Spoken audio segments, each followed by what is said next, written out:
Amen. Tayo mga anak ng Diyos na mananagumpay, kaya naman sa oras na ito, tayo'y magtagumpay at malalang mag-alay ng papuri sa Diyos. Amen! Amen! Binigyan na natin sa sarili na i-alay ang the best na papuri kaya siya sapagkat the best ang ibinibigay niya sa atin. Amen! Hallelujah! This is the way the Lord has made. Amen! Father, hear this praise.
Napakalaking pribilehiyo na kami nasa lugar na ito, O Diyos.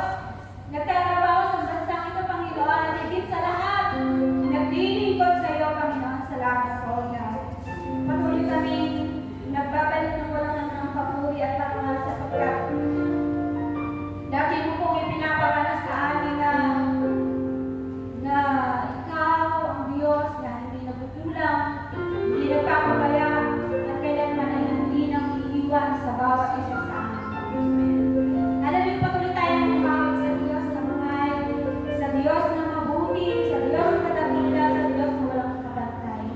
Sapagkat sabi ng Romans 11:26, sapagkat ang lahat ng bagay ay sa Kanya nagmula at nabubuhay dahil sa Kanyang kapangyarihan at para sa Kanyang kaluwalhatian. Purihin nawa siya magpapalagay.